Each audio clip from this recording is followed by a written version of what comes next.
அருட்பெரும் ஜோதி அருட்பெரும் ஜோதி தனி பெரும் கருணை அருட்பெரும் ஜோதி எல்லா செயல் கூடும் என் ஆணை அம்பலத்தே எல்லாம் வல்லான் தலையே ஏத்து.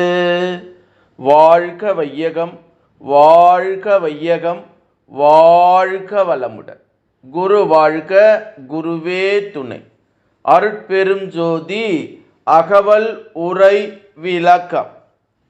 பரம் புகழ் பரமே, பரம் பகுர் பரமே, பரம் சுக பரமே, பரம் சிவ பரமே என்று திரு அருள் பிரகாச வள்ளலார் ராமலிங்க சாமிகள் பாடி அருளச் செய்த திருவருப்பா அகவல் வரி பாடல். இதனுடைய உரை விளக்கம்.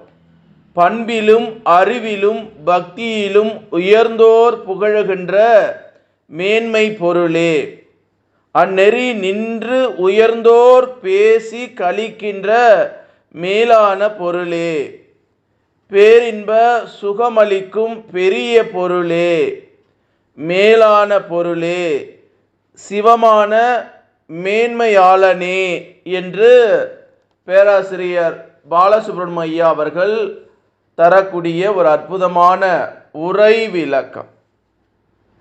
பரம் புகழ் பரமே, பரம் பகுர் பரமே, பரம் சுக பரமே, பரம் சிவ பரமே என்ற அகவல் வரி 925 926 அகவல் வரிக்கு சாமி சரவணானந்தா அவர்கள் தரக்கூடிய ஒரு அற்புதமான மெய்ஞான விளக்கம். பரம் பகுர் பரமே என்றதை முதலிலே தெரிந்து கொள்ள வேண்டும். நம் பரமபதியாகிய கடவுள் நமக்கு தன் உண்மையை உன்னதென்று உரைக்கிறார். பகிர்தல் அல்லது உரைத்தல் என்பதற்கு சொல்லுதல் என பொருள் கொள்வதை விட உணர்த்துதல், விளங்கச் செய்தல் என்ற பொருள் கேடல் பொருத்தமாம். ஏனெனில் நம் உள்ளத்து உணர்வில் தெள்ளத் தெளிய உணர்த்தி விளங்கச் செய்கின்றதுதான் உண்மை. புற தூற்று புகன்றதாக கொள்ளல் அமையா, அப்படியே புறத்தே வந்து புகழும் கூடும். ஆனால் அப்படி புகழ்வது குருவடியாக திகழமென்று பரமாக விளங்குவது இல்லையாம். அப்படி பரம் பகுர் உண்மை விளக்கம் கொண்டு நம்மால் சிறந்து புகழப்படுகிறார் அப்பரமபதி. இதுவே பரம் புகழ் பரமே என குறிக்கப்பட்டு உள்ளதாம். அப்படி புகழுவதால் நமக்கு மேலான சுகவாழ்வு வழங்கப்படுகின்றது. புகழ்வது என்பது வாக்கால் மட்டுமல்ல, சிந்தனையாலும் செயலாலும் சத் விசார பராகாரத்தோடு வாழ்வதே உண்மையிலே கடவுள் புகழாகும். அதனால்தான் மெய் சுக வாழ்வு கிடைக்கும். இக்கடவுள் சுக வாழ்வுதான் யாதெனில் பரரஞ்சித சிவ பரமே எனப்படுகிறது. பரரஞ்சித சிவபதமாவது மேலான சிவம் என்னும் நிலையாம். சிவம் என்பது இங்கு சமய மத சார்புடைய தெய்வ நிலை அன்று, சமயோத்தமான சச்சிதானந்த மெய்ப்பொருளை நிலையை குறிப்பதாம். இதுவே பரஞ்ச சுகம் என குறித்து காட்டி அடுத்து பரஞ்சிவம் என விளக்கம் செய்யப்பட்டு உள்ளதாகும். பரம் சுகம் என்றால் மேலான ஆனந்தம். அம்மேலான ஆனந்தமே சச்சிதானந்தம்தான். இதனை குறிப்பிடவே அப்படி பரம் சிவ பரம் என்று உள்ளார் நம்முடைய அருட்பெரும் ஜோதி ஆண்டவர் என்று சாமி சரவணானந்தா அவர்கள் சொல்லக்கூடிய ஒரு அற்புதமான மீஞான விளக்கம். உண்மையிலே புகழ் என்பது என்ன?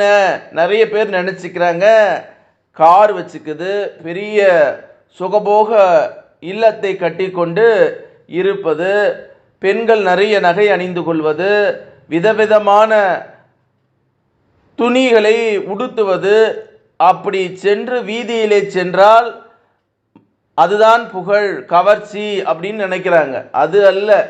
அகத்தின் அழகு முகத்தில் தெரியும், ஆத்திரக்காரனுக்கு புத்தி மட்டுன்னு ஒரு பழமொழி இருக்கு.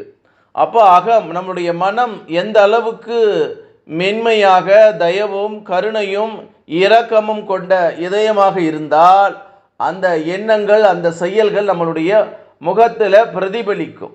அப்படி அந்த பிரதிபலிக்கக்கூடிய ஒரு அற்புதமான எண்ணங்களையும் இறைவனோடு அந்த ஏக சிவனாக இருக்கக்கூடிய சுத்த வெளியிலே யார் ஒன்றி கலந்து உயிர்கலப்பு பெறுகிறார்களோ அவர்களுடைய உன்னதமான நிலையை சொல்லக்கூடிய ஒரு அற்புதமான அகவல் பாடல் என்று சொல்லி, அருட்பெரும் ஜோதி அருட்பெரும் ஜோதி தனி பெரும் கருணை அருட்பெரும் ஜோதி எல்லாம் செயல் கூடும் என் ஆணை அம்பலத்தே எல்லாம் வல்லன் தலையே ஏத்து இன்று வருமோ நாளைக்கு வருமோ அல்லது மற்ற என்று வருமோ அறியேன் எம் கோவே துன்று மலை வெம்மாயற்று வெளிக்குள் வெளிக்கடந்து சும்மாயிருக்கும் சுகம் என்று பாடி அருளச் செய்த திரு அருள் பிரகாச வள்ளலார் ராமலிங்க சாமிகளுடைய திருவடியை வணங்கி,